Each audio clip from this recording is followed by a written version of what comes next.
Mac Power Users, episode 576. No Judgment Here.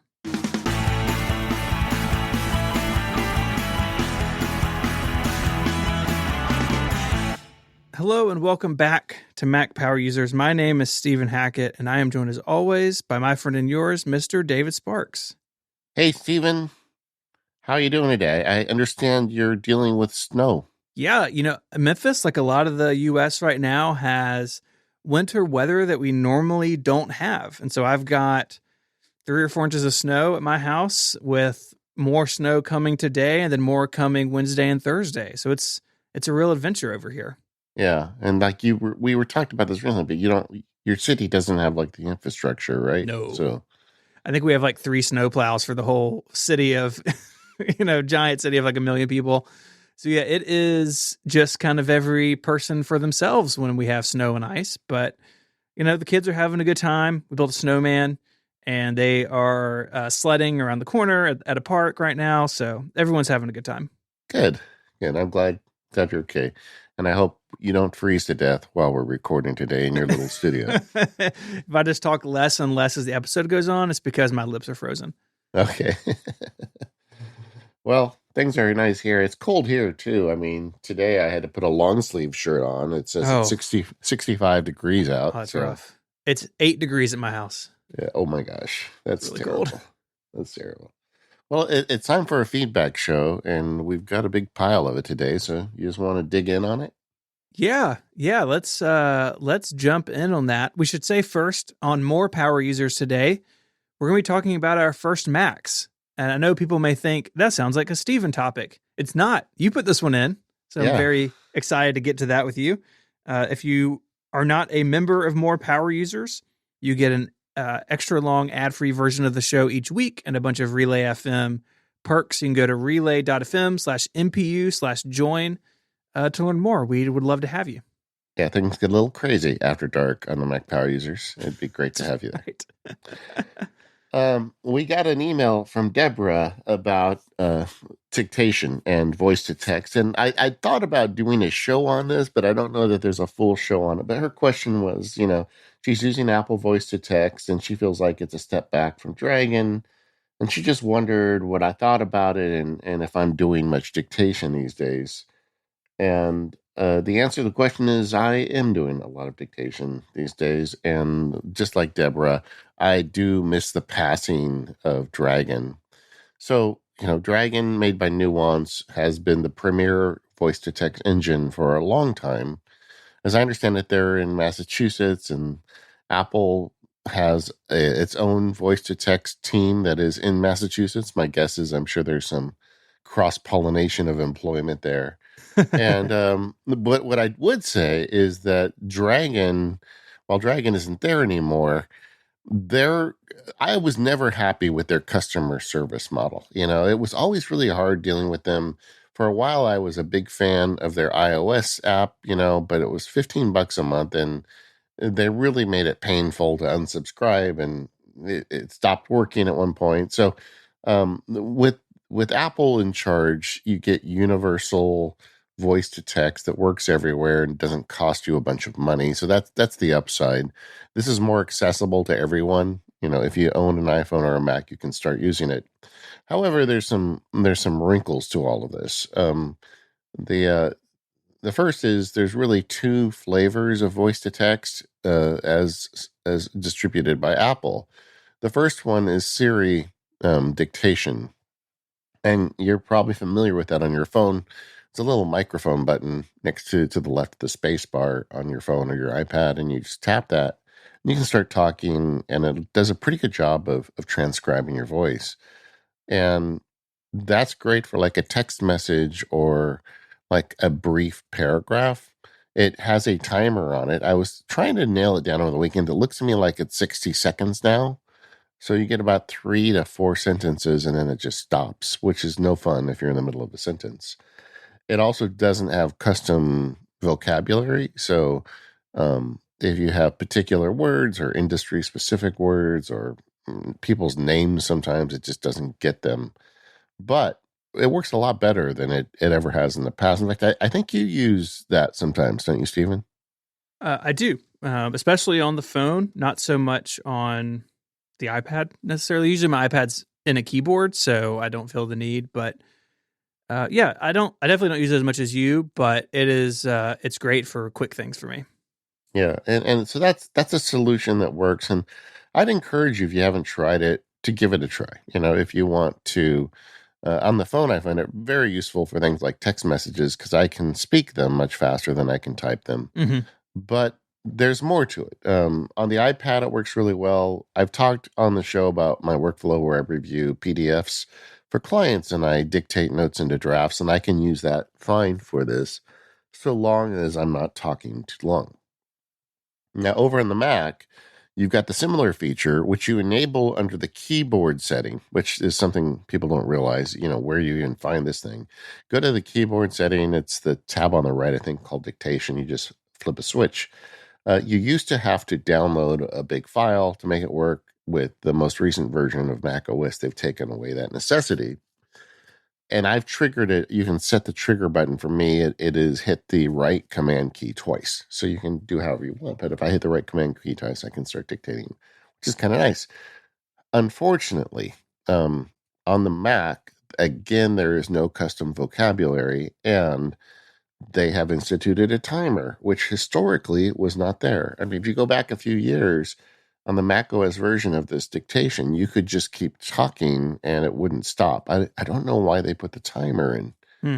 I wish I knew the story behind that. Yeah, it seems like maybe they just took what was on iOS and iPad OS and just brought it to the Mac and maybe replaced the old system on the Mac. Yeah, that's probably what it is. And but at the same time, Apple taketh and Apple giveth away. Yeah. There's a feature called voice control, and it's under the accessibility settings. And they brought this to both the Mac and iPhone and iPad a couple of years ago. And this is, if you really want to dictate, this is kind of the dragon feature on the Mac. It's just under the accessibility tab. The way it works is it solves a lot of the problems. It does not have a timer on any device. So you can sit on your phone and dictate for many minutes and it's fine. It'll just keep going. But that's true on the iPad and Mac as well. You can have a custom vocabulary. You can edit your sentences. Like you can go in if you want to use your voice to make changes. I mean, it's a full accessibility feature. It's made for people who, for whatever reason, don't have the ability to type, and they can fully insert and manage text using just their voice. As much as I'm a proponent of voice to text, I actually don't do a lot of edits with my voice. I'll do the edits with the keyboard. In my head, the voice to text stuff, what makes it very useful is just getting that bad first draft of text in. So I don't care even if it gets a few of the words wrong. It just talk and let it go. I do it all the time, and it's a barrier for me because if I sit down and type something, there's a part of my brain that just refuses to do it. But if I just hit the little microphone button and start talking, it'll work better. Now, with the accessibility feature on the Mac, it puts a little icon on your screen with a microphone, and you can turn it off and on with your voice or manually.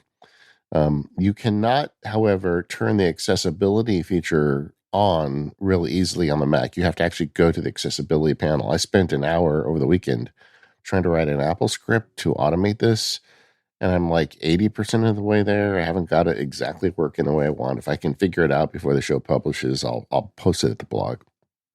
But it's not that big of a deal. Go to the accessibility panel and turn it on. I just usually leave it on all the time, and I just keep the service turned off. By saying, if you just say microphone off, it'll do it, or you can click the little button, and it takes up just a little tiny corner of your screen. So I know this is a long answer, but I think that Apple has come a long way. I'll agree it's not as good as Dragon, but with this accessibility feature, you can add custom vocabulary. You can add custom commands. Like if there's something in the email app you really want it to do, you can create basically a script for it to do that. The voice engine isn't quite as good as Dragon's, but it's still very good. And for someone like me just trying to get that first draft out, that's fine. And I actually have a funny story about dictation from yesterday. You want to hear about this, Stephen? Of course I do. I was in my backyard because usually on Saturdays or Sundays I'll write 4 or 5 blog posts for the week, and so I've got dictation open. I had my laptop and I was just talking away, and my dog was sitting next to me and just started barking, you know. And there was another dog in the neighborhood, and she got upset, and so she barked like 4 times. And I looked down, and Apple's voice detect dictation using the accessibility feature apparently speaks dog, and it wrote the F word 4 times. Kind of sounds like a dog bark. Yeah, I mean, I don't know. I don't use the F word, so I don't know. It's not like something it was used to transcribing for me. So it just got me thinking: Is this thing? This is spooky. Maybe this thing speaks dog. I don't know. I saw that on Twitter, and I think you posted it in the relay Slack, and I really cracked up. It's Yeah, really funny. but I like dictation. I think that, like I said, they've democratized it by making it available to everyone. Yeah. The entry point is Siri dictation. Just press one button and go off to the races. And if you find yourself wishing you had more vocabulary or the ability to do it longer, I would explore the accessibility feature. It's really quite powerful. And I think Apple is putting a lot of effort into this, because you can see year over year this thing getting better. I think Apple has always invested in the accessibility stuff, in my experience. I think they really want people who can't type to be able to use their stuff without any problem, and the rest of us kind of ride that wave. Yeah, and I can see it being frustrating how the Siri dictation is less good on the Mac, but at least voice control is closer to what was there before. So that's good. All right. We got an email about UUIDs, which is something that you said you use in Notes to have this unique identifier so you can find things later on. And you were using them with 1Password, right, to create them? Yeah, I just had 1Password create a unique password, and I was treating that as a UUID. And listener, no, and I don't have the exact, I just have his forum passwords or his forum identity, but he posted that there's a shell script for this, that in the Mac, they've got in the shell support for this, where there's a shell script you can post, and it'll create a unique identifier out of a shell script. Well, TextExpander runs shell scripts, so you could just put this into a TextExpander shell snippet, and then you could like type XUUID, and it just automatically creates one on the fly for you. I thought it was really clever. I could not get it to work on my M1 Mac, and I suspect it's because they probably haven't got all the shell scripting transferred over for the Apple Silicon yet. But I'm going to post a link to this in the show notes. I'm not going to read out the script here, or you guys will just get really angry at me. But it's going to be in the show notes. Go check out the post, and you can build your own unique identifiers. Yeah, that's really cool. I tried this on my M1 as well, and it didn't work. So I'm glad I wasn't the only one having that trouble. Yeah, you have to try on your Mac Pro and see if it works there. But Apple, while the Apple Silicon is very good and largely just working out of the box from day one, a lot of the terminal stuff, it will get there. That's an extra layer of work, and I think that probably is not the highest priority, because how many people are actually using the shell? A small percentage of the overall public, I'm sure. A lot of us, out in the world, not as much. Also in that thread, I found it really interesting that Ethan put together basically the same thing, but doing it in Alfred, which is pretty cool. It's also just using the shell script, but you can do it from Alfred if you want to go that way, as opposed to TextExpander. So you have a couple of different options there. If there's anything you're doing in Alfred, if there's anything you're doing that's time intensive and you have Alfred, you really owe it to yourself to kind of explore the community of plugins. There's one Alfred plugin, I'll put a link to it in the show notes, that I started using about a year ago, and it's a folder search plugin. And so I can just type CL period in Alfred, and it'll search my client folder database. So I can get to any folder.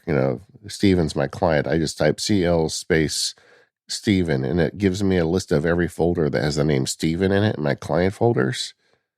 And it's just like I navigate that so quickly using that silly little script. And I've made different versions of it. I have one for clients, and I have one for the whole drive, and I have one for field guides. I have a similar one that was created by somebody else that searches all my folders, or actually all my files in DevonThink, which is also super useful to be able to search and drill into my DevonThink library from Alfred. It's just that plugin architecture they made and the amazing stuff the community has built around it is something you really owe it to yourself to check out. I know we did a whole show on it a couple of years ago, but they just continue to bring stuff in. In fact, that shows the reason I switched to Alfred, and I'm still using it after this couple of years because of those plugins. Yeah. I just checked one out last week that you can add stuff to Fantastical from Alfred, which and using the same natural language processing that Fantastical does. Just do it from wherever you are. Yeah. The FileVault recovery. We talked about FileVault, I think, a couple weeks ago. And, we kept emphasizing, make sure that you get your FileVault recovery key. If you do this, if you lose that, you basically bricked your drive and you're going to have to start from scratch. There's no way you're going to recover your data. We got set straight. Yeah, this is on me. I prepped that part of the episode, and I totally missed, even though I walked through the process on a computer, that you don't have to necessarily use a recovery key anymore. That as of Yosemite, so this isn't even new. Again, my apologies for missing it. Is you can tie your recovery to your iCloud account, and so if you needed to use the recovery tool to unlock your FileVault protected machine, you can basically just log in with your iCloud account. And in this this feedback email, the point is made that the iCloud option is easier and probably the better choice for most users, because most users are not going to forget their Apple ID password. And also I would add, you can reset your Apple ID password if you really need to, and you can't reset a recovery key. It's not the way it works. It is maybe slightly less secure because that is a password out on the open internet, and a recovery key is just a string of text that you store somewhere, printed in a safety deposit box or whatever. So it's a trade-off of security versus ease of use. For my machine, I looked at my notebook, and I have it set up with the recovery key. I guess, that's the decision that I make, and that's probably why I just missed that you can do it with an iCloud account. But it is an option, and honestly, probably an easier option for most people. Yeah, I mean, and I apologize for who sent this to us. When I put it into the show notes, I clipped the name, so I don't know who gave this to us. But I think it's the same thing, because it started out that was not an option. So in my brain, that was still not an option. Right. And the last couple times I've set it up, I've seen it there, but I've never felt comfortable using it because, I don't know, I have client stuff on there. I would just really like the extra degree of security that you get with this one-time thing that nobody can find. But I agree with you. I think for the vast majority of people, this is a way better solution. Yeah. So we are not perfect, and that's why we have feedback and follow-up shows. Yeah, exactly. For this very thing. Yeah. And again, definitely go check out that Mac security episode. I think there's a lot of good stuff in there. And we do have an iOS, iPadOS security episode on the calendar for the future. So looking forward to that as well. This episode of MPU is made possible by our friends over at 1Password. Go to 1password.com/MPU to learn more, sign up for a free 30-day trial, and get 20% off. We all know that we shouldn't keep our passwords on sticky notes around our computers, and a bunch of us may already be using a password manager. But are you sharing those passwords with people in your life? Do you have that joint bank account or the kids' soccer website you got to log into? Whatever it is, 1Password for families makes that really easy. It is fantastic to be able to share logins and bank information, secure notes with my spouse. And once my kids are old enough, we can add them to the account really easily. And we can have different vaults. And so my wife and I could have things, we could share certain things with the kids. It's all very easy to control. Sharing important passwords is critical to my household running smoothly, and we do it with 1Password for families. And of course, it works on any technology that we have with us. So our iPhones, iPads, Macs, my PC, whatever it is, 1Password is there, keeping our data not only secure, but making those accounts easy to access with things like Touch ID and Face ID support. So head on over to onepassword.com/MPU to learn more. You can sign up for a free 30-day trial. And when you do sign up, you'll get 20% off. Again, that's onepassword.com/MPU. We've received several emails lately about iCloud and backups and issues people are running into. Storing your documents on iCloud is great.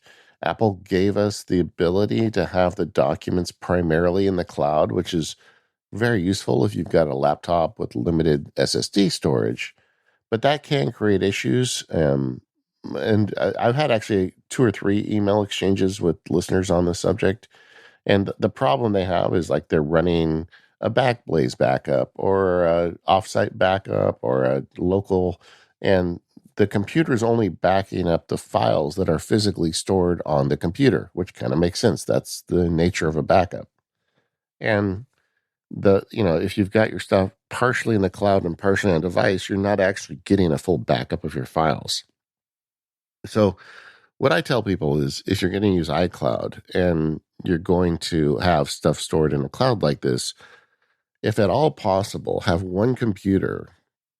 And in my case, historically, it's been the one on my desk where you click the button to download all. And you can do that with iCloud. It's just a right click on the folder and just say download all, and it'll keep everything down. And then after that, in my experience, it keeps everything downloaded. It doesn't, try and outsmart you and start putting things in the cloud.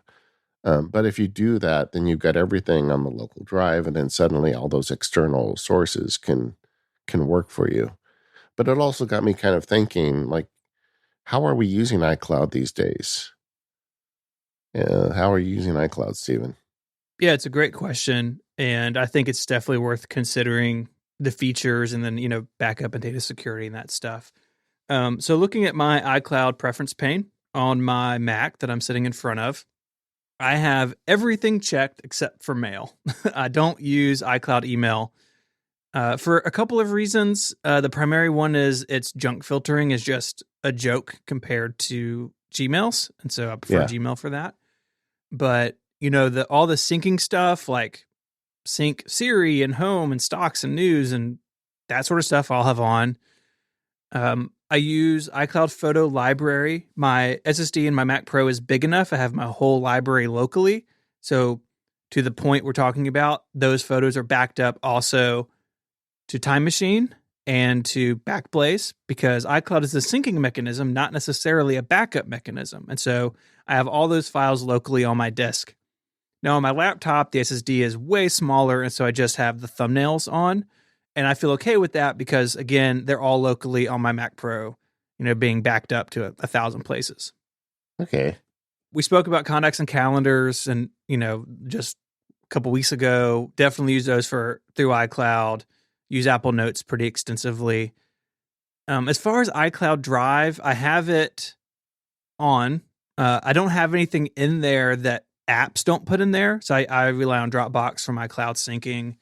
Really, because most of what I do on my computer is work, and I just have a bunch of Dropbox folders set up with everybody.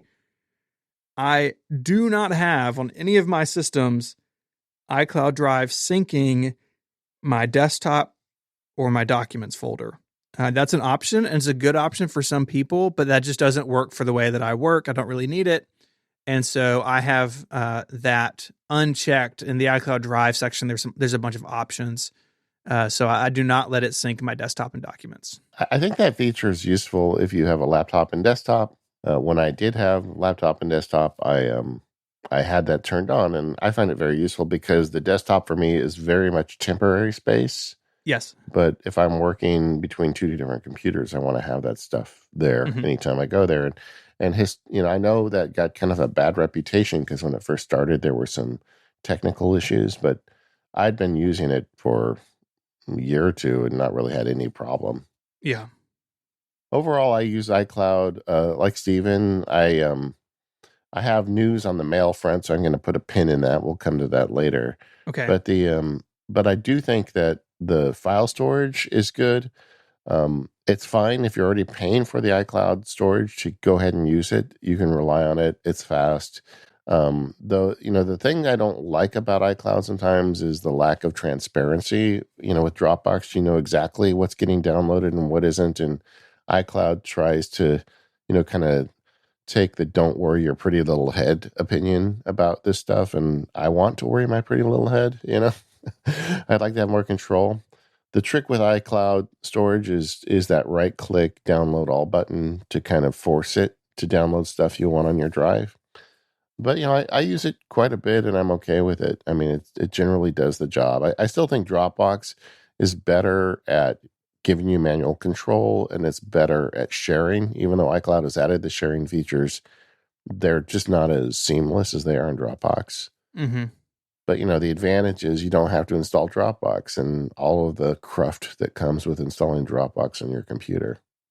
Yeah, if this was just for me, I would probably put everything in iCloud and ditch my Dropbox account. But again, it's there's so much stuff that's for work in Dropbox. It just makes sense for me to have everything there. I do want to circle back to something you said about the control, and we've talked about this for years on the show. It feels like I really wish Apple would give us more fine-grained control over what's local and what's not, just like Dropbox does. Dropbox, you basically have 3 levels. You have don't show this folder on my computer at all, just have this folder synced to the cloud, but have a representation of it in Finder. And if I click on it, it downloads on demand. And then keep everything on my Dropbox downloaded and available to me. And you can do it on like a per folder, per subfolder basis, whatever you want to do. And I know that's messy and it's overhead and like you got to keep up with it, but I think it's worthwhile. And I really wish Apple would add it to Finder for the iCloud Drive stuff. Yeah, agreed. It's an area where, the usual elegant solution isn't the right solution. Yeah, it's just not powerful enough.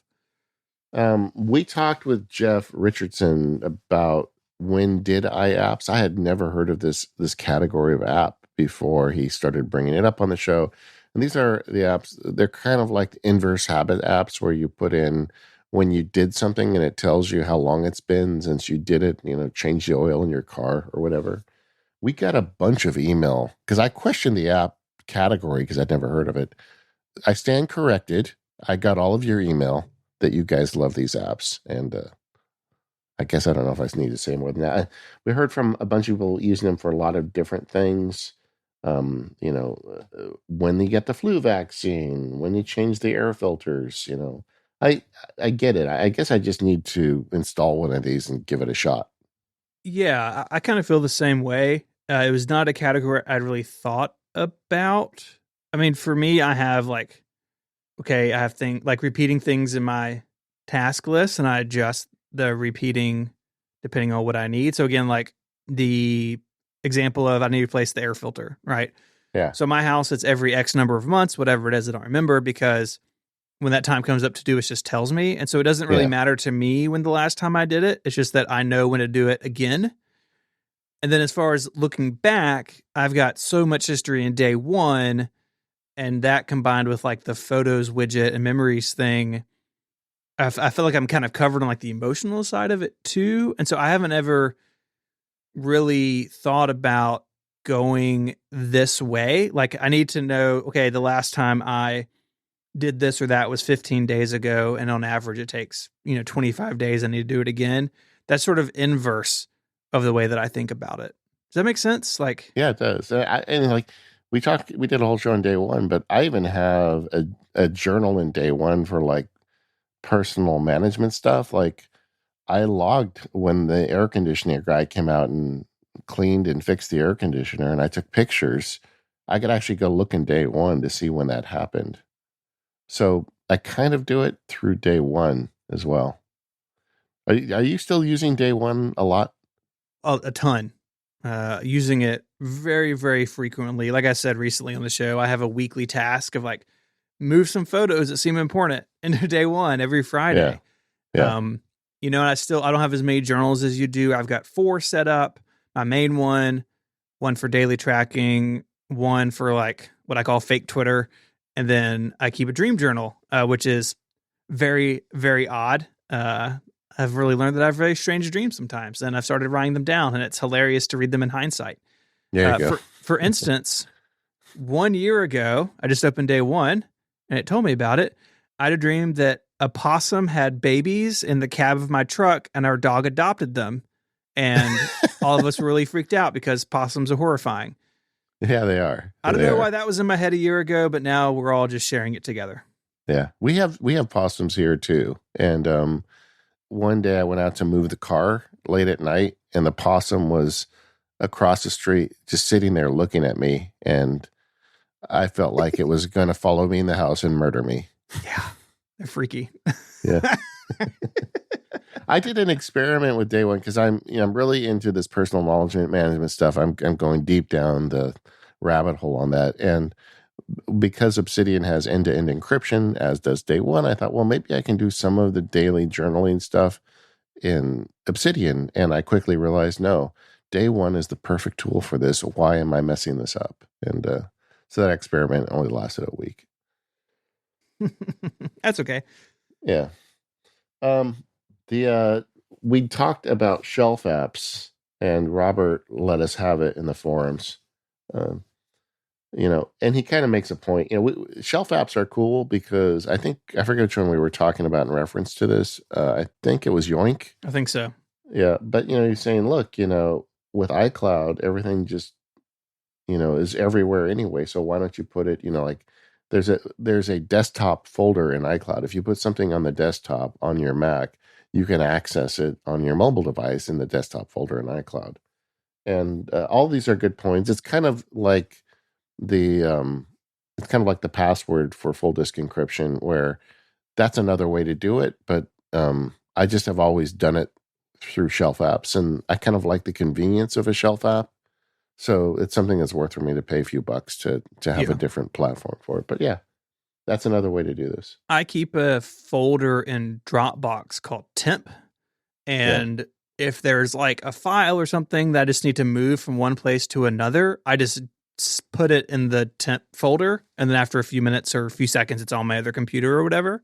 Yeah. And so, there's a bunch of different ways to skin this cat, so to speak. And I like shelf apps. I think Yoink is beautiful. But if that doesn't jive with you, or you don't need a whole tool for that, iCloud, Dropbox, even things like Universal Clipboard, right? Could be enough for like, I just need this over there. For instance, earlier today, I had an RSS link or RSS URL on my Mac, and you can't add an RSS feed directly to Overcast on the website. And so I opened Overcast on my phone, went to add a URL, and it was already pasted there. And I could just hit go. And so there are tons of different ways to do this. A shelf app may be too heavy-handed for you. It may be perfect for you. But again, like we live in this richness of cloud services now. There's 100 different ways to do it. Yeah. I mean, I was just thinking, like, for text, quite often, I don't use a shelf app. I'll use Drafts. Drafts allows me to see text across platforms very easily, and it's fast and easy. So it is, I guess everybody comes up, with their own solution. And that's the beauty of today. Whereas a few years ago, there weren't very many ways to do this at all. Oh, yeah. I mean, you roll back even 5 or 6 years, it got difficult. I mean, and even further than that, it was SneakerNet, right? Like there was a time where I got to put it on a USB drive and move it from computer 1 to computer 2. And now there's just so many different ways to do this stuff. I remember iDrive. You remember iDrive? This is before there was mobile devices. Like iDisk? Apple's thing? iDisk. That's it. I'm sorry. Yes. iDisk. Yeah. Yes, I do. It was not very good. If you had 2 Macs, I remember when I think when they announced it, I took a text file and put it in on one Mac and then went on the other Mac, and the text file didn't show up for like an hour. And I'm like, oh, this will never work. It was not their finest hour, to quote Steve Jobs. I think they had like one server like in a corner somewhere that was like, here's the iDisk right here, guys, Yeah. for everybody. We got a note from Jeff about contact cleaner when we talked about contacts a few weeks ago when we had the show on contacts and tasks and different app categories. Contact Cleaner was a great app. You could buy it in the App Store, and it was a very lickable icon. It had the old kind of like, look of an app, but it could go through and remove duplicates and like change the phone number formatting and just like all the little stuff you'd want to do to a big pile of contacts. And it apparently has stopped working. And Jeff asked, well, is there a new app like Contact Cleaner? And I spent some time looking. I couldn't find anything like it. And it's kind of sad because, here's an app that you could trust to make adjustments to your contact database. So it was a reliable app. And it's not something you could easily replace without somebody putting real effort into it. And apparently there wasn't enough business there for them to keep it running. Yeah. Yeah, it's a bummer. I looked around too and didn't really find anything. I think, unfortunately, it's just a manual process from here on out. This episode of the Mac Power Users is brought to you by Text Expander from Smile. Go to textexpander.com/podcast and sign up to get 20% off. Text Expander removes the repetition out of work so you can focus on what matters most. With Text Expander, you can say goodbye to repetitive text entry, spelling and message errors, and trying to remember the right things to say. When you use Text Expander, you can say the right thing in just a few keystrokes. It's better than copy and paste or scripts and templates. Text Expander snippets allow you to maximize your time by getting rid of the repetitive things you type while still customizing and personalizing your messages. Text Expander can be used in any platform, any app, anywhere you type. I think of Text Expander like portable automation because with Text Expander, you can add automation to any application that you type in. I talked in the show today about my experiments with the Hey for Work mail application. Well, they don't really support a lot of automation, but I pull a lot off in Hey using Text Expander because in addition to doing text fill-in, Text Expander can also do text keyboard or text keys. So I can hit the tab key with a Text Expander snippet. So even using something like Hey, which is kind of web-based, I can put the cursor in the subject line of an email, fire off a Text Expander snippet, and it will go ahead and type in the subject line, then type in the tab key, and then jump to the body of the text and fill out the body for me as well. It's very useful, and it's a way that lets me turn any application into an automated application, and there's really no other way to do that except with Text Expander. So why don't you take back your time and productivity today with Text Expander? Show listeners get 20% off their first year. Just go to textexpander.com/podcast to learn more about Text Expander and start automating today. Thank you, Text Expander, for all of your support of the Mac Power Users. So, Stephen, something I did since the last time we did a feedback show was again kind of dive into the world of email. I've been working on a problem with my law practice. There's a bunch of features I need from email, and I want them to be real consistent. And I just, I'm just constantly frustrated with Apple Mail. And in particular, like I rely on third-party plugins, mail tags in particular, because I want to tag emails related to the law practice. I've got a bunch of different clients and matters I work on, and I want to easily be able to filter down to those without creating a gazillion folders. Mm-hmm. And everybody I know that's really into this stuff is into MailMate. And every time email comes up, we give MailMate a passing coverage on the show. Like I'll use it for a couple days, but not enough, right? And the story is always, it's ugly, but really powerful. And I even got an email, actually, coincidentally, after I had done this, somebody wrote me in and said, "Can you say something more about MailMate than it's ugly and it's powerful?" But I'd already gone down the rabbit hole on it, so I bought a license to it and used it for a month for the law practice email account. And MailMate is a very powerful app. I think it is something that we definitely haven't given enough credit to. It is primarily, yeah, I mean, it's only a application for the Mac. They don't have iPhone and iPad versions, Right. but it is by far the most powerful email app I've used. And the ugly thing doesn't apply anymore. They've really improved the user interface a lot. In fact, while I was using it, they made another big improvement to just kind of the general look of the icons. It's very, very much more modern looking now than it used to be. And there's a whole bunch of stuff about MailMate that I really dug. If you're a mail geek, they've got so many different things you can do. First of all, you can tag email in the application, and the process of adding tags can be super easy because the application also has the ability to create custom key bindings. And so just bear with me while I go down this rabbit hole for a minute. You have a text file attached to your MailMate preferences, and in it, it's like a little bit of a programming language, but I don't want to say that because I don't want you to get intimidated because it's very simple. And you can say, like, when I'm in the app, if I press this key, what will happen? And they've created everything for you. There's a sample one you can start with so you can kind of just pick up from it. But you can even build multi-keystroke key bindings. A good example was when I was using Apple Mail was the same black hole problem, right? I have same box accounts for multiple emails. And like if I have the same box black hole for Mac Sparky, but I also have a same box black hole for the legal account. And moving an email to the black hole is a pain in the neck. You don't want to do it with the mouse. The email not an animal, right? So I was trying to create scripts to do it on Apple Mail, and sometimes they'd work and sometimes they wouldn't. And with key bindings in MailMate, it's very easy. I would just type B and then M, and it would move it to black hole Mac Sparky. Or if I type BL, it would move it to the black hole legal account, and it's that fast. I mean, you just type BM and it's done. You can apply tags the same way.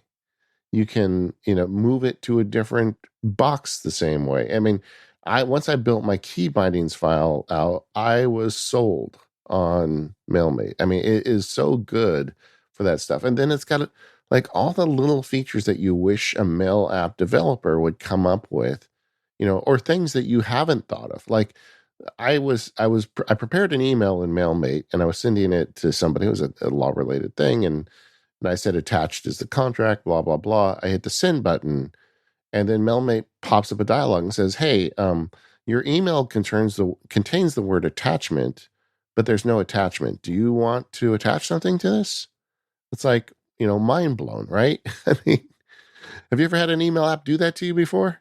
I have not. I think Gmail on the web does it, but I don't use Gmail on the web. Yeah, I thought it was a great feature. And then like the delayed send feature, you just type 1D and it sends it in a day or 1 hour, or 1H. So it like solves a lot of the problems. Everything is markdown based. So you can write email in markdown, which is kind of the preferred way of markdown. And I talked to some friends, Mike Schmitz over on the Focus podcast, Brett Terpstra, who comes on the show all the time. These guys swear by MailMate, and I can see why, because just using it for a month, I was able to customize the heck out of that thing.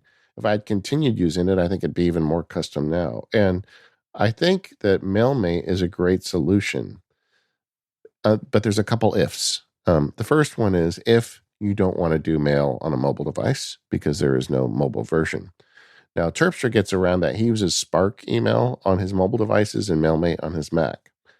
The second one, the kind of deal breaker for me was if you're using one Mac, because the key binding file, the tags, all this stuff is really designed to be on the local Mac.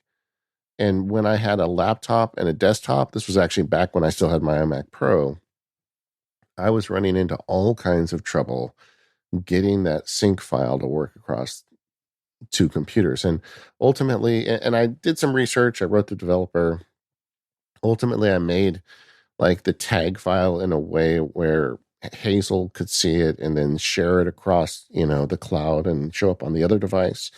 But then if I had them both open at the same time, sometimes I wasn't getting the flags, and I was finding inconsistent application of flags, which was a big deal for me. It was the main reason I went over to try MailMate in the first place. And I just realized that I was spending too much time trying to make it do a feature it really wasn't designed to do. And I just couldn't, long term, I couldn't see how that was going to work. Now, since then, I have switched to one Mac, but so I probably could go back to it, but I'm going to be on two Macs before long. Anyway, I know before this year's over, I'll be on two Macs. So I stuck. So I didn't use MailMate, and then at the same time, but I would recommend it. So that's kind of the short version or a longer review of MailMate for folks that want it. At the same time, 37 Signals or Basecamp was getting ready to release Hey for Work. And I had some emails with the folks over there, and they put me on the beta.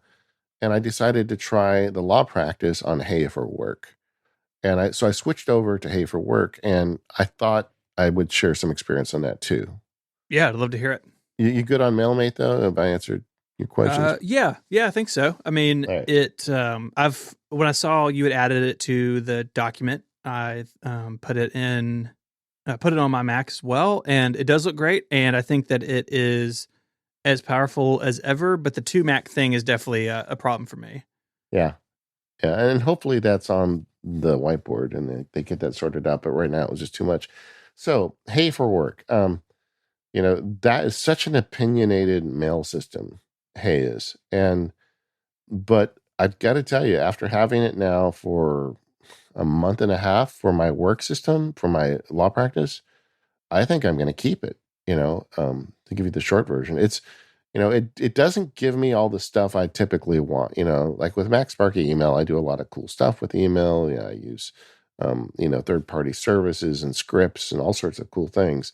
None of that is available to me with Hey. The automator part of me cringes at Hey because I can run Text Expander in the Hey window, but other than that, I mean, there's really not a lot I can do in terms of automation. But for all the fundamental problems I've been having with the law practice email, Hey solves them all. I mean, you can apply, they call them labels, but tags essentially. They're easy to apply, they work everywhere. They're absolutely 100% consistent. If I go open up the mail on my phone, the same labels are there that are on my Mac, and it just works. And so that was a big problem I was dealing with, and that is solved. You can not only put the labels on, you can have it auto apply the labels. Like for a lot of the email with clients, I have a client that just has one company. So any email from that client auto files now to a label for his company. And I don't even have to, go through the manual process of doing that. The workflow of Hey is really nice because, it allows you to kind of go through and check your email and get rid of a bunch of it. They've got that screener built in where someone has to, in essence, earn the right to get on your list. And now that I've been using it a month and a half, the screener doesn't show up nearly as much, but I just don't get a lot of the junk email I was getting before. And because it's the work system, I'm paying for two people. It's $12 a month per person. So, and I have a virtual assistant that helps me out with a lot of the stuff on the law practice and like administrative things. Her and I can have conversations and notes that the clients don't see, or like if I'm dealing with the Secretary of State, I can just assign it to my assistant and give her a note about what I want her to do with it. And she takes it from there. So it's excellent for collaboration. It's rock solid. I feel like they're onto something. And I know it's kind of a big ask for people to change the way they do email. But I do think overall, even though I've lost some of my automation, I do find that some of the email is getting processed faster, and the collaboration stuff is definitely working better. I'll give it a thumbs up. Yeah, they have a lot of really interesting ideas, and I think the screener is one of the best ones. So this is a place where messages from people you haven't interacted with before go. And so it's like filtering before it gets to your inbox. So it's not quite like SaneBox, which does its kind of thing to your email as it comes in and puts it in Sane later, or Sane black hole if that's where you've told it to go. It's a little bit different from that, but it is really interesting. And I think that they are on the right track with a lot of it. I would love a more native Mac app. To your point, it is extremely limited in what you can do with it, and that's because it's basically a web wrapper. And so I would like to see more native support and really like be a good Mac app. Yeah, like the Mac Sparky stuff I do, so it hinges on the Sayings Remind Me service. Yeah. Where I can send an email and it'll remind me if I don't get a reply. That's not as big of a deal with the law practice. So but I miss it every day with the Hey stuff. Mm-hmm. And another thing they allow you to do is put collections of email together or rename threads. And for a lot of like little client projects, I can have a thread name based on the project, which the client never sees that, but it's just internally I can see it. And I don't know. I just feel like I think it's probably the right solution for my type of law practice. I'm not sure it'd even be right for a litigation practice or something. But good on them. I didn't think that I'd see somebody try to reinvent email and be of interest, but they've done something interesting here. Yeah, I think they have. So there was also a thread on the forums about cable management. Yeah. I put this in here as like red meat for Steven. Yeah. I saw this thread. Super excited about cable management. This thread was people talking about how they different tools you can use and some ideas on how to make it flexible, which is really important so you don't lock yourself in. For me, I mean, I guess we can talk about what we're doing with a tower or like with an external computer and a separate display. So like a laptop plus display or Mac Mini or Mac Pro plus display. It's just harder than if you have an iMac. One of the things I really loved about my iMac Pro is that everything was just behind the computer. And so I could keep it tidy and not have to see any of it. That's just not feasible when your computer is separate from your display. And so for me at my desk, what I've tried to do is anything traveling vertically that has to go from the desktop down to the tower, because the tower sits on the floor. I try to keep all of that kind of together on the right-hand side of the desk. So data or power that comes up to the top of the desk. I have data and power kind of Velcroed separately, just for some interference reasons. When you have a lot of audio equipment like you and I do, running audio and power stuff in parallel can lead to static and other issues, and so I keep that separated. But for me, it's just a lot of Velcro. I don't use zip ties unless I can absolutely avoid it. In fact, I've got a few things that cables that run on the underside of my desk before they get to the cable tray, and I have zip ties that kind of loop back on each other, and they have a screw hole in them, so you can screw them to the desk. Yeah. And I leave them as a loop and do Velcro to the zip tie so I can undo any of this later because my needs change over time, and I want to be able to keep things as flexible as possible. I do the same thing. I have my desk also has some permanent fixtures that I Velcro too, and I buy these Velcro strips on Amazon. I'll put a link in the show notes. That it's like a roll of them, and they're about 4 or 5 inches long, and you can just peel them off and use them one at a time, and they're everywhere in my life. And it's just great to be able to pull things apart and stick them back together. And it's almost like for me crawling under the hood of a car, Yeah. getting under the desk and like tidying things up and kind of rearranging. And like for me, because I'm always like trying new things, sometimes I'll find that like I'll have a USB cable in there that leads to nothing because it's something that I got rid of a year ago and I just never got the cable out of the system. So it's always very nice to get underneath and do that. I have a desk that goes up and down. It's got a, like motor in it to go up and down. And so I have to address the length of the master cable dropping off the desk that goes to power. Right. Just to make sure there's enough play in that I don't, unplug things when I start cranking the desk up and down. But other than that, I'm able to keep things very, very tight. And for some reason, about every 6 months to a year, they just start falling apart and I have to redo it. I don't even know how that happens. Yeah, I'd like to redo mine. I suspect that I have things like you just mentioned, like a stray USB cable. Like where did you go? Like you're just hanging out in here. And it's been about a year since I put this desk together with the Mac Pro, a little over a year. So if I get a quiet day one day soon, I think I'm going to redo mine. I've had to redo or kind of relive this because I built that PC that I'm using for my streaming over on Twitch, and it's a tower PC, and I have a display on an arm on that desk, and I have 3 cameras running into it and an audio interface. It is a ton of stuff. There's more stuff plugged into that computer than plugged into my Mac Pro, honestly. And so I've kind of been back down this road with my PC, trying to figure it all out, and not super happy with it yet, but it's progress. One thing I think that's important with cable management is it's never done, right? Because you change out equipment, or like you said, you just got to redo it sometimes as things change. And so that's another reason I like Velcro, is that I can undo it, I can adapt, and it can just be neat and tidy until I need to take it apart for something else.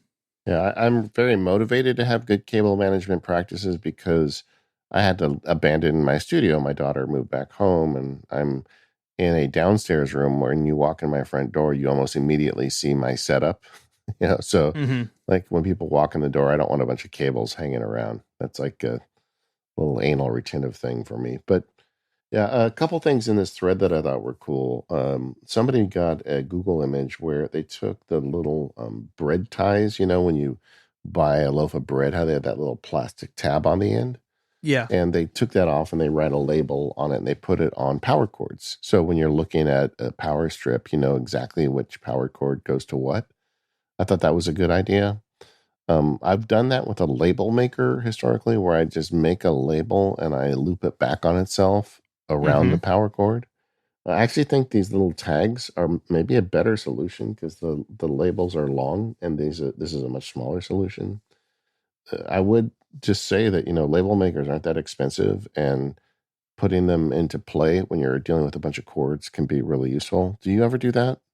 Yeah, I do. I do it with a label maker, not for everything, but like for instance, on my PC with the camera feeds coming into the HDMI capture cards, I need those to be consistent. Like I have this camera plugged into this card every time, and if I pull the PC out or something, it's hard to know which one is which because all the cables look the same. And so for things that are potentially confusing, I label them.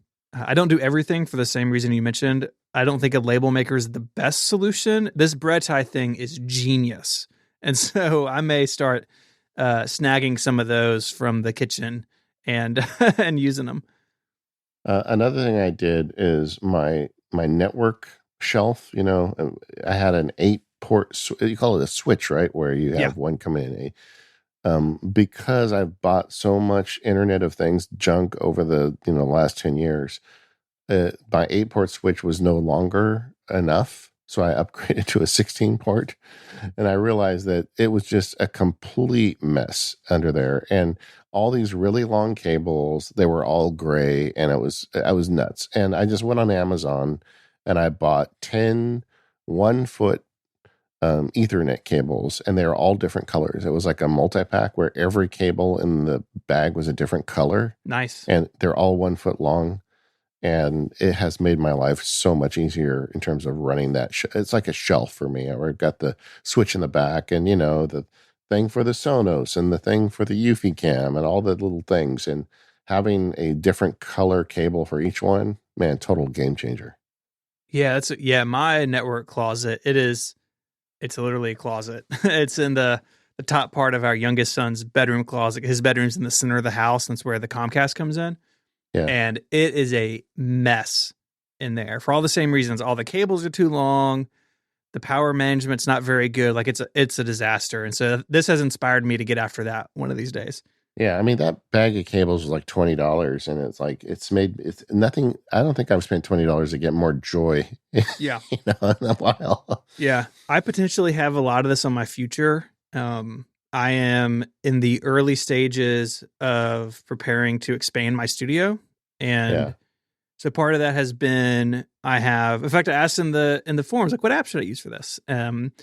Mapping out where things are going to go, because my desk is going to stay where it is in the old part of the studio, but the streaming PC is going to go on the new side with some other things. And so part of this has been like working out where desks are going to go and like where things are going to go. And I've got to route Ethernet over there and a bunch of stuff. And so I have a lot of cable management in my future, hopefully this spring sometime. Several years ago, I got to visit the Omni Group headquarters, and they have like a network room there Mm-hmm. where you go in and they've got like extra air conditioning, and they've got all of these, like they had the Trashcan Mac Pros like on a rack on their side, and like every cable was the exact length and routed exactly as it needed to be. It was just a thing of beauty, the way they set that room up. There's a whole subreddit that's just dedicated to that. It's like clean network closets. Yeah. It's very it's like my pornography right there. Yeah. It is very, very fun to look at. And, there's the aesthetic of it, but for me also, there's if something goes wrong, I need to be able to quickly deal with it and quickly be able to identify what's wrong and replace it. And so for me, it's also, okay, I need to track down like where this static is coming from or whatever. And it's nice cable runs make that easier. I remember we did a live event once, and I was winding a cable after the event, and I just caught you looking at me, and you had this look on your face like, I'm not going to say anything, but as soon as he walks away, I'm going to rewind that cable. This episode of the Mac Power Users is brought to you by the IntraZone from Microsoft. If you're looking for a new podcast to listen to, the IntraZone is a bi-weekly show with conversation and interviews on how things like Microsoft SharePoint, OneDrive, and related tech can work for you. I know I enjoy exploring new podcasts in areas I'm interested in, and it's so much fun to get new perspectives and new voices into my rotation. On the IntraZone, you'll hear from guest experts behind the scenes and out in the field, so you can see how SharePoint fits into your everyday work life to easily share and manage content, knowledge, and applications. Each episode covers a bunch of segments like news and announcements, a focused topic for the week, guest perspectives, FAQs, and much more. And the topics are really interesting. Previous episodes cover things like migration to the cloud, crisis management and working remotely, something I think a lot of people are familiar with over the last year, and AI and machine learning. A recent episode talks about governance. A lot of us who are independent, we don't think about things like this. We don't have rules or even laws saying what we can and can't do with data, but that is a real thing for a lot of people. And so in a recent episode, they talked all about that and how things like Microsoft 365 Compliance Manager can help make sure that your data is staying where it should. So go and listen to it now. Just search the IntraZone wherever you get your shows. That's INTRAZONE, or just click the link in the show notes to check it out. Our thanks to the IntraZone by Microsoft SharePoint for their support of the Mac Power Users.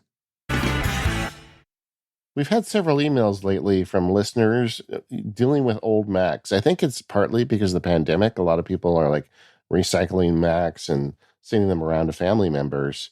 And we've mentioned on the show a few times lately that we had some older Macs that we were still running. And it's always fun reading these emails because people are getting a lot of life out of their Macs. And I think that's great. And it kind of made me think maybe we should talk a little bit about that. And since you are a former genius, it'd be kind of fun to hear your thoughts about, how do you deal with Macs as they get older? How do you keep them running? If you're handing them down to a family member, what are some best practices? Yeah, this is a huge topic. And I think that it's to Apple's credit that it is such a huge topic because Mac hardware really has gotten really good. And you can run something like an iMac pretty easily for a decade, right? If you take care of it and nothing terrible happens to it. And that wasn't true always in Apple's history, right? Like running an iMac G3 for 10 years is not something you wanted to do. But if you have an Intel one, you can probably do that because they're built way better. And Apple's support from the OS perspective has gotten much longer over the years, which is also key. On the hardware side, I'd say a couple things.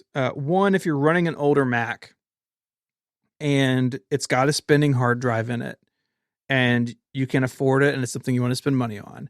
Putting an SSD in a Mac that had a hard drive in it will make it feel way newer than it is.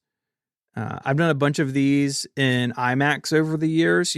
For a long time, they sold the 21-inch iMac with just a spinning, like 5,400 RPM hard drive, which was really slow. Like you open system preferences on one of those, and it would just grind to a halt. It's like, this machine's new. Why does it feel so slow? And so, Yeah. for various people, I've put SSDs in them, or advise people to put SSDs in them, because it really is a game changer in terms of performance. And it's not no money, but you can get by even with installation for a few $100s and have an iMac that really feels way newer than it is. Although I would say that with an iMac, that's a very intimidating project because you Don't have do to it peel the yourself. screen. Yeah.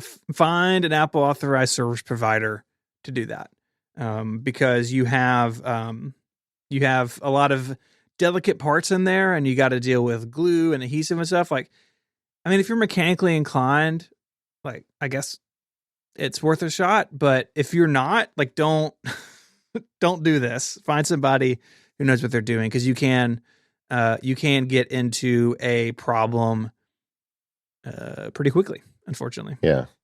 And then how do you set it up for software? Because usually, by definition, a lot of times on a Mac, maybe it won't even be getting software updates from Apple anymore. Yeah, so that's really, I think, the bigger challenge when we talk about longevity, because Apple has kind of an N-2 rule. So we're currently on Big Sur. So Catalina and Mojave are getting security updates. High Sierra isn't anymore. And they release a new OS every year, like we talked last week with John Siracusa. And as that marches forward, every few releases, they drop support for older machines, right? So maybe Catalina doesn't run on everything that High Sierra could run on. And you may be in a situation where your hardware is still running perfectly fine, but maybe you fall out of sort of the back end of Apple's security updates. And that's not a great position to be in, especially I think for your primary Mac. I think you'd want to be in a position where you were getting security updates, or if anything really vital needed to be fixed, they do push those changes on occasion. We're like, oh gosh, we found this big thing, we need to address it. Yeah.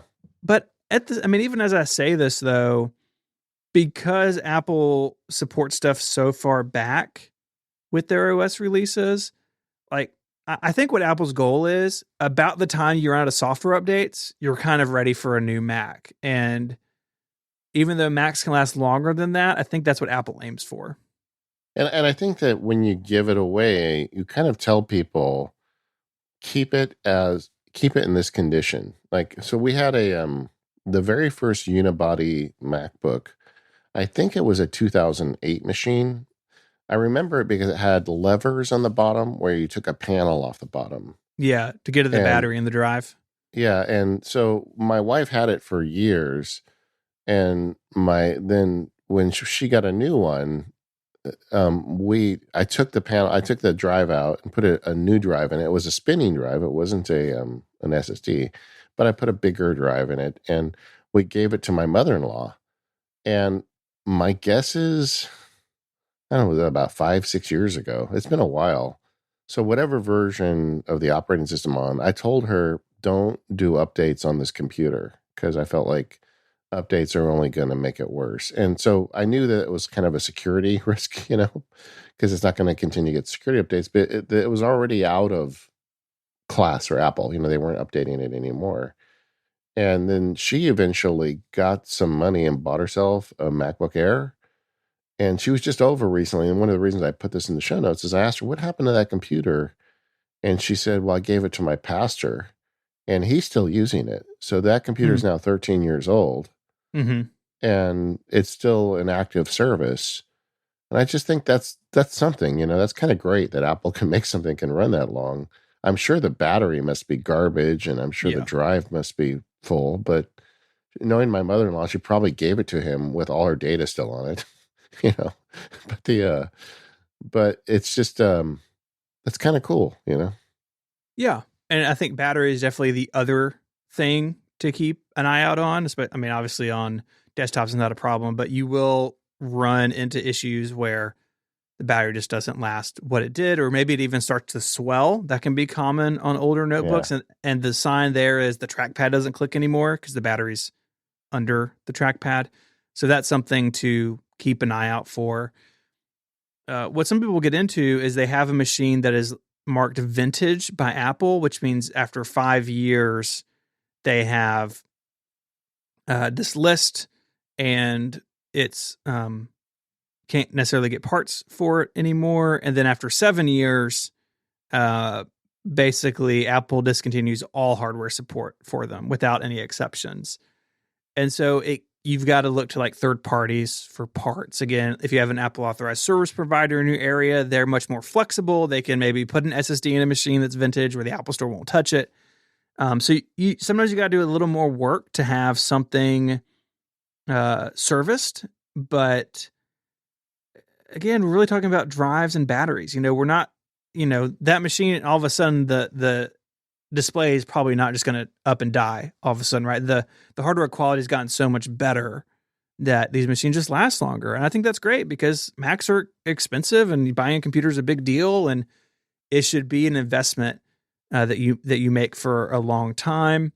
And, even looking at the Big Sur compatibility list, it goes back to 2013 notebooks and iMacs from 2014 and Mac Minis from 2014 and Mac Pros from 2013. So Big Sur came out in 2020 and it's supporting Macs that are 6 to 7 years old. I think that's pretty reasonable, especially when you consider the +2 rule. That means you've got an additional 2 years for security updates if you didn't make this cutoff. And so Yeah. I think most people, the software support ends and they're ready. So all in all, I think it's fantastic. And yeah, there's some gotchas at the edges, but if you want to keep an old Mac going, it's not nearly as hard as it used to be.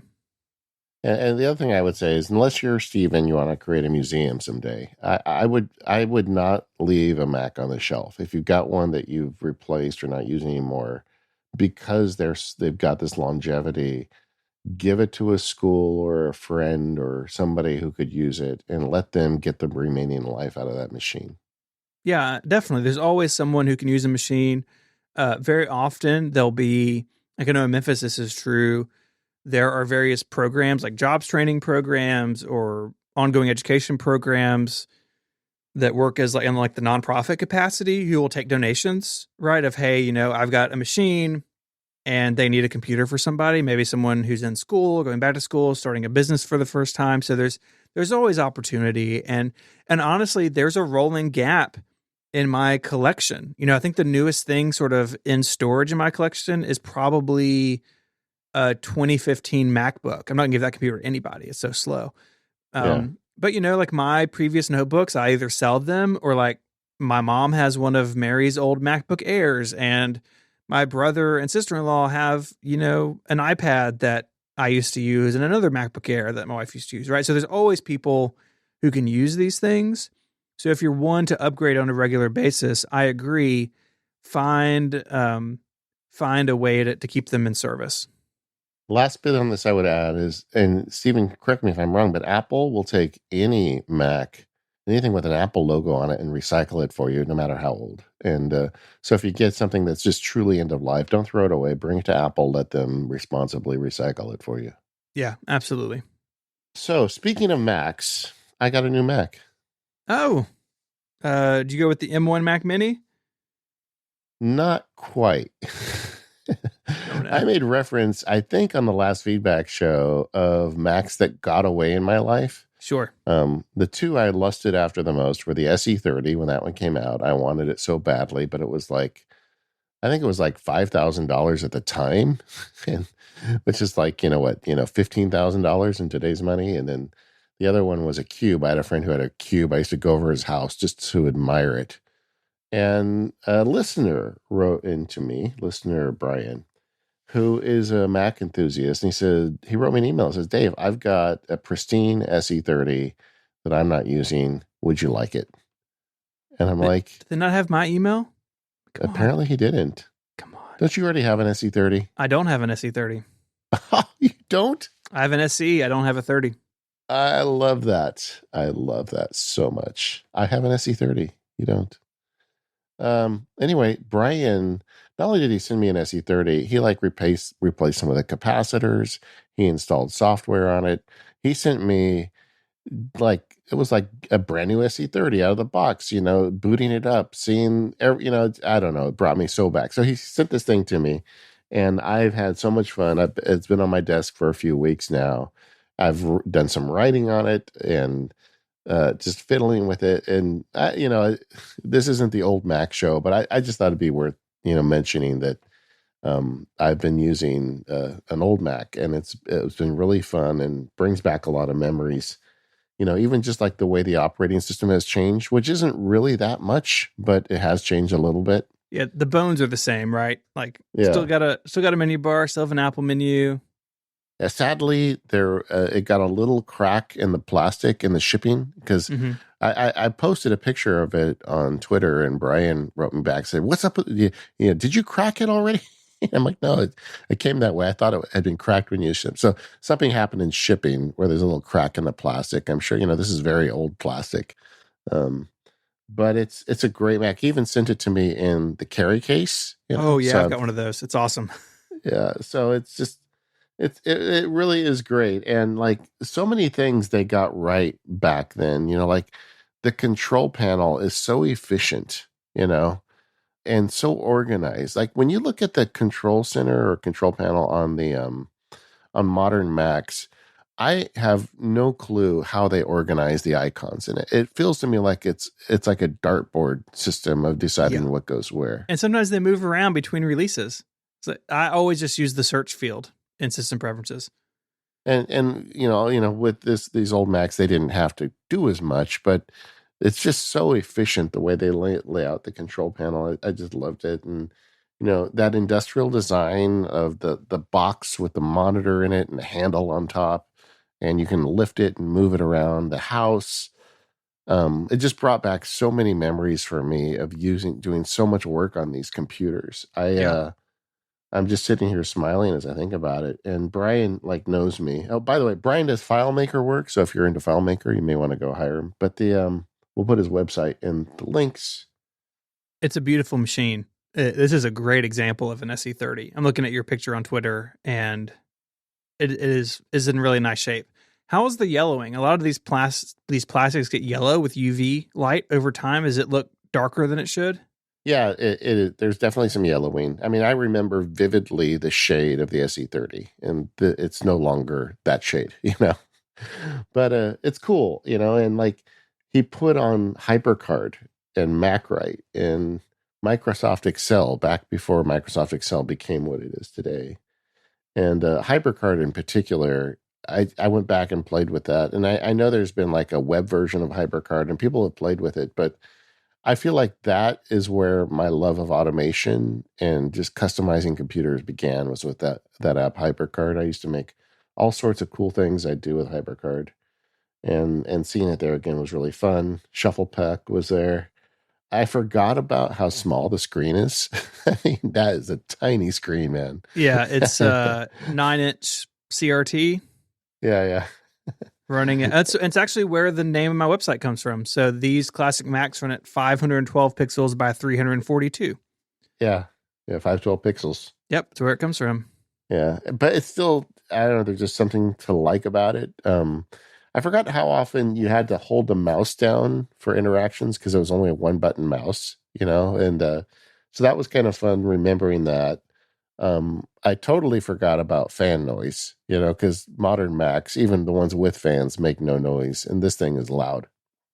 My kids were amazed because, where I work now is in the center of the house, so I had it up and running, and my kids came downstairs and they're like, "What is that?" And they just could not get over it. They had to touch it and look at it, and they're just of an age. They've never really been around a computer that looks like that. And then later they'd gone back up to the rooms, home, they're doing the remote schooling. And then they came down later and it had the flying toasters screensaver. Nice.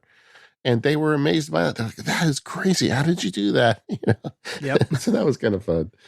Um, I sent a picture to Syracuse, and he wrote me back, and I actually quoted it here in the outline. He wrote me back, "Sweet, deserves an Apple extended keyboard though." Agreed. Yeah, you've got the Apple design keyboard, I think is what that looks like to me. Yeah, You need to find an I don't extended know. 2 for this bad boy. Yeah. Well, it really is fun, and I've been having a great time playing around with this. I want to thank Brian for clicking something off my bucket list. His website is denebcorp.com. If you want to check it out, we'll put it in the show notes. But if any of you grew up with these old Macs, they aren't that expensive to get your hands on one. And if you want just a trip down memory lane, it might be worth the investment. It's cool. And I mean, we're not going to get into why the SE30 was so cool because we'd be here for another hour and a half. But I have the episode of 20 Macs for 2020, that podcast and article and video project Jason Snell did last year. The Mac SE30 is on there, and you should definitely listen to it.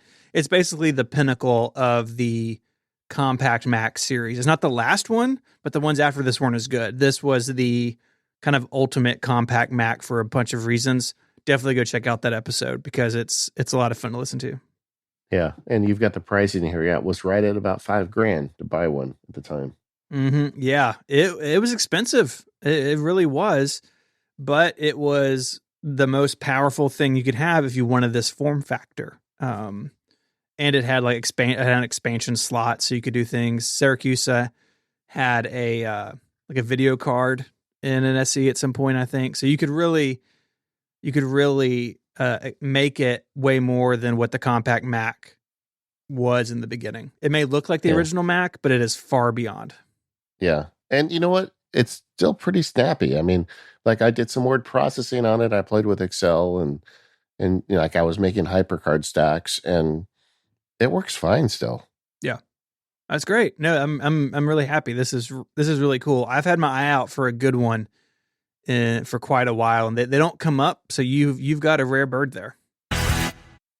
This episode of the Mac Power Users is brought to you by HelloFresh. Go to hellofresh.com/MPU10 and click the link to get 10 free meals, including free shipping. With HelloFresh, you get free pre-measured ingredients and mouth-watering seasonal recipes delivered right to your door. They cut out stressful meal planning and grocery store trips so you can enjoy cooking and get dinner on the table in about 30 minutes or less. And their Easy Eats offerings have a ton of quick and easy meal solutions like 10 to 20 minute meals, low prep recipes, and quick breakfasts and lunches, which are perfect if you have a busy schedule. In my house, we often take turns cooking, and when it's my turn to cook, I find myself cooking the same things over and over again. HelloFresh fixes that because it gives you a ton of great recipes that you can make quickly and taste delicious.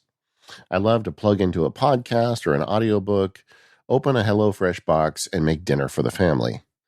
HelloFresh saves me time because they send me all the ingredients and everything I need to make the meal. I don't have to go to the store and wander the aisles trying to figure out where the cumin is. When I try to come up with recipes on my own, I always struggle to make them tasty. Like, how do I get good spices and make a good combination? HelloFresh solves that problem for me. I just recently cooked their sweet chili and soy glazed meatballs over ginger ponzu veggie stir fry, and it was delicious. It tasted really good, and it was very tasty. They also have sweet and smoky pork tenderloin, burgers, spaghetti, whatever it is that you want, they've got a recipe for you, and you can put it together quickly, and it's going to taste great. So don't take my word for it. Go to hellofresh.com/MPU10, that's MPU10, and use the code MPU10 for 10 free meals, including free shipping. That's hellofresh.com/MPU10, code MPU10 for those 10 free meals, including free shipping. HelloFresh is America's #1 meal kit. You should check it out. And our thanks to HelloFresh for the support of the Mac Power Users and all of Relay FM. So what are you playing with these days, Stephen? One thing that I definitely wanted to talk about was the new version of Carrot Weather, version 5. Yeah. It is fantastic. fantastic. It builds on the greatness of Carrot Weather, but it makes it way more customizable. So there's all these themes you can choose from, and you can like build your own weather app just about with what you have in Carrot. And so if you have certain things that are important to you where you live, you can make them front and center. And if you don't, you can hide them, which is really cool. I'll have my blog post about it. You can see how I have mine set up. And it is a free app with in-app purchase. And so before, Carrot Weather was a paid app, and then there were subscriptions in the app because weather data is expensive, right? Every time I check the weather, the developer has to go pay the bill for whatever weather service that I've hit, right? Because you're paying for that access. So I totally understand, totally back weather apps being subscriptions. I understand. But this is now free to try, and I think that's great. I think it will make it even more popular than it is. And it shows all the same features from Carrot Weather 4. So it's got the excellent widgets. I think Carrot Weather is maybe the best watchOS app ever built. That continues to be true, and still has all the same notifications. And if you were subscribed before at a certain level, you were just moved over in the new system. Brian really did a good job with all of that. I really just can't say enough good things about it. And so I've spent quite a bit of time over the last couple of weeks getting it all how I want it, setting up the theme that I wanted and all the data points I want to see. I basically want to see everything because I think weather's interesting, and it's a big deal in this part of the country. This is where David says he lives in paradise and there's no problems, but the rest of us have tornadoes and blizzards. So, I mean, in fact, I'm with you. I love this app. And like two things that I'm always interested in are air quality, because between smog and fires, we have air quality problems, and UV index. I don't want to get cancer running out in the sun all day. So I actually am able to customize this app to make sure those two things are front and center when I open it. I love it. Yeah, it's really great. And I don't think it's overwhelming in terms of how you can customize it. I think you did a pretty good job with that. And so, yeah, I love it. And it has actually had a knock-on effect for me where I've been revisiting my widget setup on my iPhone. This isn't final yet, but when iOS 14 came out, I was basically just using a medium widget at the top of every app page that I had, which was 2 pages. I had calendar on the top of my home screen, and then the photo widget on the top of my second screen, and then a bunch of stuff over in the today view. And partially because of Carrot Weather, I think I've tinkered with a medium and a small widget and just having the apps kind of wrap around it. And like I said, it's not quite finalized yet. I'll put a screenshot of my home screen in the show notes, but so far, I've really kind of enjoyed it. And because Carrot Weather's widgets are so dang good, I like having it just available all the time. Yeah, no, I agree. It's just, and the idea of letting users customize the layout of the app, I feel like there's really something to this, that this isn't going to be the last app to do this. No, I think it's going to be a trend that we see more. And I think it should be like, you can lay it out in a way that makes sense. It's not going to be overwhelming to people. I think people like the ability to do this sort of thing. Now, so you've got 2 screens and then the app library? That's right. Yeah. I still have just 1 screen and the app library, and my home screen is just I'll put a screenshot up too since you're doing yours. I've got a large calendar widget, and which is a list of events from Fantastical, and then a shortcuts thing which gets me to all my shortcuts, and 3 apps. And then I find that the app library surfaces whatever it is that I need. I don't have to do really much, if any, drilling in it. Yeah. And then for the dock, I just pick apps that have notification badges, because I was finding, like there's only 3 apps here. I've got Messages, Phone, and Slack, because those are 3 platforms that I get notifications from people on. Mainly just because I just want to see that on my home screen if somebody has Slacked me or whatever. They're not necessarily the apps I would want on my dock, but I like the notification element of it. Mm-hmm. Then over on the Today View screen, I've got another huge pile of widgets with Carrot Weather right at the top. Yeah, I like that Carrot Weather has it's I think it's called the forecast widget, but basically it can change what it shows depending on what's going on. So if you have rain or snow or something, it can give you a little graph. Or if it's evening, it'll show you the next day's weather. It can customize what it shows you. And I really like it. I think it does a really smart job. Very rarely, if ever, does it show me something that I'm not actually interested in at the moment. Yeah, no, I agree. And it is interesting to me that like widgets have stuck around. I feel like when it first started, you wondered, is this going to be like something you play with for a couple of weeks and then you go back to a bunch of icons? For me, at least, I'm 100% in with widgets. Yeah, it's definitely not the next iMessages app store. Right, they're Yeah, here to stay. yeah. So what about you? So we've talked about this on more power users, but I don't know if it's made it to the main show content. But I traded my iMac Pro for a used Pro Display XDR, and I went back and forth. If you listen to more power users, you heard me just bemoan this decision, but ultimately I did it. And if if you think I'm stupid because I should have just sold the iMac Pro and bought a cheaper monitor, you would be right. But either way, I have a 6K monitor on my desk now, and I've been struggling with the setup of it's just a lot more pixels. I know that you told me this was going to be the case, but once I got it on my desk, it's like 5K to 6K. It's just one more K, right? But no, it's actually a lot more. It's way bigger than you think it is. Yeah. Yeah. So I was trying to figure out how to set it up, and I did. In fact, we talked with Syracuse about this on more power users, but I finally figured it out. I was trying to like have multiple like pages of desktops, and like I had one page with all my communication apps and one page with the other thing, and that wasn't really working.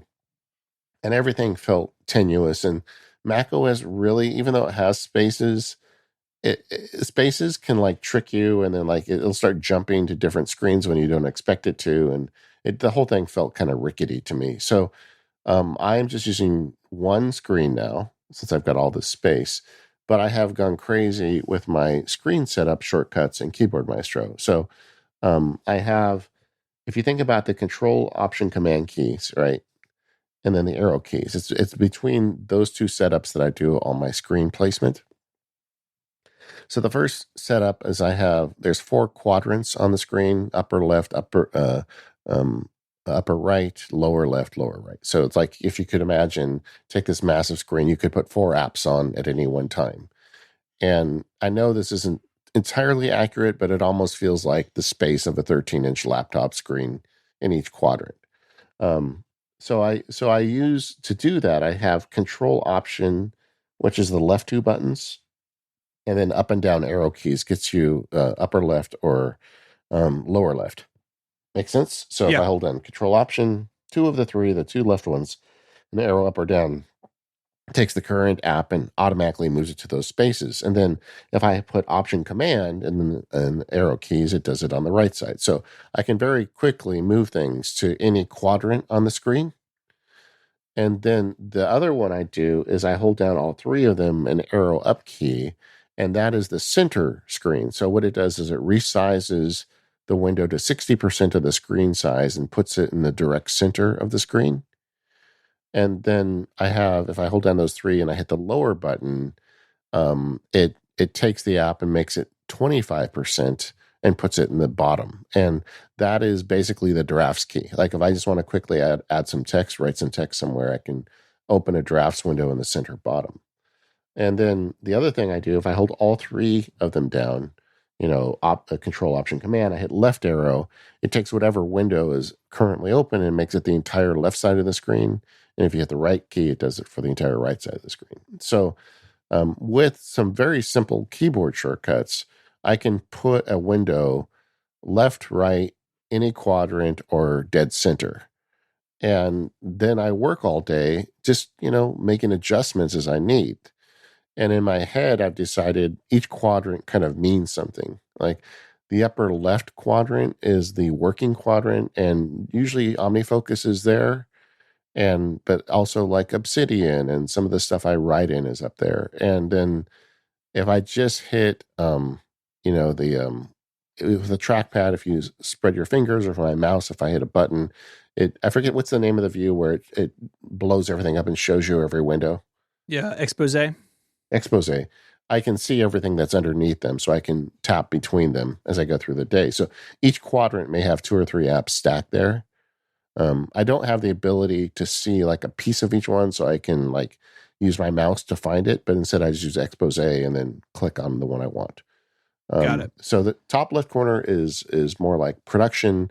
Bottom left corner is information, so calendars and information type stuff was there. Top right side is reference, so I've got browser, any kind of reference source that I have. And bottom right is like utility and catch-all, so like I'll have a Finder window there or a Dev and Think window and stuff like that. So in my head, I kind of know which direction everything will be in. And as I go through the day, I just kind of click through and get the windows I want up. If I'm going to start doing some serious writing for the law practice, maybe I'll put Microsoft Word on the full left side of the screen and my Safari browser with my research on the full right side of the screen, so I can jump between quadrants and half sizes. Mm-hmm. And then when I really want to work, I put something dead center and it's right in the middle of the screen for me, and I've got reference on both sides. I'm also using an app called Hazeover, which I've always owned but never really found a good use for, but now I have. And the keyboard shortcut for that is Control-Option-Command-H. And that just puts like a dark shade over everything except the active window. So sometimes when I have the center window lit up and I'm just working like on writing a document or something, I will just make everything else dark so I don't have the distraction from the other pieces. Yeah, it's really cool. One thing I'll say, you said a second ago, sometimes when you're using Spaces, like Apple's Spaces, the virtual desktop thing, things move around. There's a really bad setting in macOS, and I think I don't know, I've transferred enough users. I'm not sure if this is on by default or not, but I know what you're going to say, and it is on by default. So if you open the mission control, and I have a screenshot in the show notes with this highlighted, there's a setting called automatically rearrange spaces based on most recent use. No, I don't want my spaces to move around. Like I have 2 spaces. I have one with everything. Desktop 2 is Twitter and Discord, and I don't want things to move around. And so I have that unchecked. It's ridiculous. So that's the default. Yeah, I agree. And very passionate about this. If you turn it off, then you can like put spaces where you think they would be. Like I always want Safari next to Obsidian or whatever your app choice is. And then you can always like swipe between them. But when you have that on, like every time you go, it's something else. Mm-hmm. I don't know why that's the default setting. But the thing I was really having trouble with was like Finder stuff. Like I'd click a file on the desktop and it would jump over to 3 spaces over to some instance of the Finder. And I don't know, it was just driving me crazy. Maybe I'll expand this. I still kind of like the idea of communications on its own screen, but I also really like the simplicity now of everything's on one screen. Yeah. And I've got the big Logitech mouse, and there's actually there's a button on that mouse under like the meat of your thumb. If you just press into the mouse, and I've tied expose to that, and I find it very efficient to be able to like put everything up on the screen and just get what I want. And it just takes a minute to set it up. And usually the way I work is, I try to work in blocks, like 45-minute blocks. So I'll set the screens up for the task I'm doing, and then I won't think about it again, and then till the next block when I start something else. Yeah, it's good. I mean, we're talking about it in context of a giant desktop display, but I think this stuff is even more important on notebooks where you're on a 13-inch display or a 16-inch display or something like that. And so being able to either wrangle Apple's tools, which I think we agree mission control is confusing in a lot of ways, or combining it with these other things, it can really make you more productive. And the key for me is just less distracting. Discord and Twitter are noisy, and so I don't see them. They're over there if I need to check, but they're not on the same screen where my show note document is, because that's too much for me. What do you do on your laptop when it's not connected to a giant screen? Well, my laptop is never connected to a giant screen. Oh, that's ever. Right. That's right. Yeah. But I basically run it the same way I run my Mac Pro, where everything's on desktop 1. Desktop 2 is just Twitter and Discord. Yeah, I've tried with full screen apps on the laptop, and I'm still struggling with it. I don't think I have a good solution. Like you, Yeah. I've got everything on one, and I do expose to get to stuff. But I feel like Apple could do better with this. Yeah. The only thing I have full screen is I have music all the way to the right. And that's so I always know where it is. And it is, I've done that forever since I've been full screen apps, since whatever it was, Lion or something. And that works for me. But yeah, I don't like full screen apps for whatever reason. It's never clicked with me. Yeah. Okay. Window management. It comes for us all in the end. You said it, brother. You said it. I'm actually really happy though with this gigantor screen in my That's system. good. So right now I'm in the honeymoon with it. Who knows where I'll be by the time we do another feedback Hey show. man, I'm months into mine and I love it. It's ridiculous. Yeah, I know. It is. It's crazy. I do like the idea that Apple is hopefully going to come up with a more affordable external display, as the rumor mill is saying. Well, they will because you bought this. So Yeah, exactly. they were just waiting on you. Yeah, I know. I know. I was talking to a friend. He's like, "You realize what you could have got if you sold that iMac, right?" And I'm like, "Yeah, just let's not talk about it." Yeah. Look, they're not always rational decisions. Yeah. But, you helped somebody out who needed an iMac Pro and they had this laying around. So Yeah. it's a win-win. That's what I tell myself. Yeah. Hey, no judgment here. We are the Mac Power Users. You can find us at relay.fm/MPU. Thank you to our sponsors this week, 1Password, Smile, Microsoft, and HelloFresh. We'll see you next time.